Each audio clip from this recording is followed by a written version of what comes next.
Bonjour, Bruno Derneville, je suis le président du Parti pour l'Action Citoyenne, le PAC. Donc c'est nous qui organisons aujourd'hui cet événement. Votre 5e rencontre aujourd'hui, pourquoi le choix de cette thématique et votre position par rapport à la question d'actualité? Voilà, merci. Alors cette rencontre s'appelle les récits, rencontres citoyennes pour discuter de thématiques importantes. On en est à la 5e. Il se trouve que la thématique de la monnaie et notamment l'arrivée de l'éco est aujourd'hui une thématique importante que tout le monde susurre dans les salons et malheureusement très peu d'hommes politiques ont pu prendre la chose à leur compte. Alors nous avons par cette initiative montré que nous sommes un parti de contribution, un parti qui a l'intention de peser dans le développement de ce pays, d'abord par la conscience citoyenne qu'on va contribuer à élever. Je voudrais profiter de l'occasion pour remercier encore le professeur Diouf, qui est vraiment un ami personnel à moi. Déjà à l'époque où il était sous le régime de Wade, mais comme directeur du commerce intérieur, et moi comme opposant. Et déjà là, nous avons compris que nous étions dans une logique commune de citoyenneté active.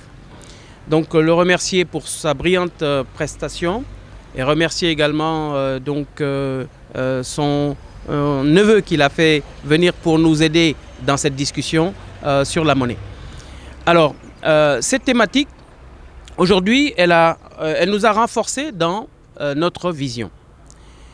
Il faut savoir que la question de la monnaie, c'est d'abord une question politique, c'est vrai, puisque, on l'a dit, dès lors qu'on continuait à parler de CFA, il y a quelque chose qui ne collait plus très rond, parce que nous ne sommes pas communauté francophone d'Afrique, nous sommes bel et bien des communautés africaines qui avons notre vision, notre propre vision du développement. Alors, cela étant, la monnaie, c'est une affaire sérieuse qui engage l'économie dans une compétition à l'international.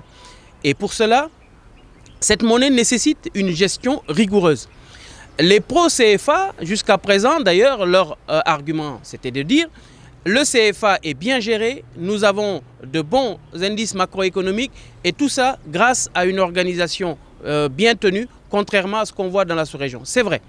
Mais il faut tenir compte également du cours de l'histoire. Aujourd'hui, l'Afrique a besoin de s'affirmer. La jeunesse a besoin qu'on lui montre une nouvelle voie qui leur donne confiance. C'est très important, cette notion de confiance. Nous invitons l'administration publique, nous invitons notre gouvernance publique à faire en sorte que quand on a des experts, des sociétés venant de l'extérieur qui viennent pour s'implanter chez nous, qu'on leur impose une alliance d'office avec des nationaux, de manière à permettre à ces nationaux, d'une part, de gagner en expérience, de gagner en savoir, mais également de renforcer leur puissance financière. C'est comme ça qu'on va bâtir petit à petit des économies qui vont être assez fortes pour pouvoir porter une monnaie demain qui sera une monnaie réellement indépendante. Quand on parle de monnaie indépendante, d'ailleurs, c'est aussi là aussi, je dirais, un langage qui n'est pas très,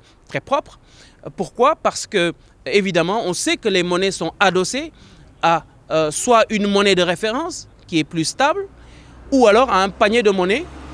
Et aujourd'hui, nous sommes dans des discussions, comme l'a dit le professeur, pour aller vers une nouvelle relation avec la France dans le cadre de ce nouveau rapport éco-euro, où la France a accepté, malgré elle bien sûr, de lâcher du lest. Eh bien, tant mieux pour nous. Mais c'est bien que nous en soyons encore à une étape intermédiaire.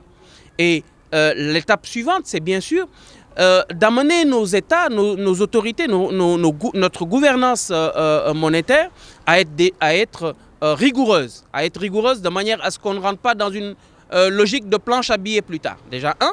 Deuxièmement, faire en sorte qu'on ait une gouvernance davantage qui intègre davantage les citoyens dans la gestion et qu'on ait des institutions qui soient capables d'être des sortes de contre-pouvoirs au pouvoir unique.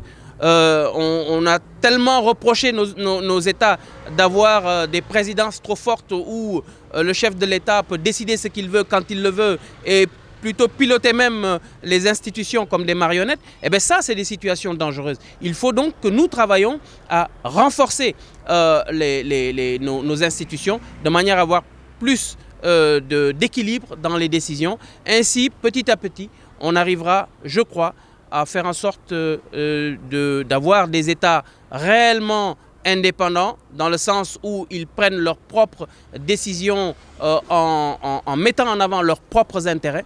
Oui, mais il faut pour cela qu'on se donne le temps de le faire. Et je voudrais encore indiquer à mes compatriotes que, en tout cas en ce qui nous concerne, le Parti pour l'Action citoyenne, on ne nous a pas beaucoup entendus depuis l'élection présidentielle, mais sachez que nous sommes toujours sur le terrain.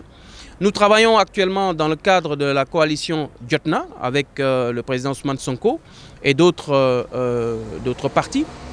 Et nous essayons de construire une véritable alternative à évidemment ce qui est en train de se passer, en tout cas à cette gouvernance actuelle.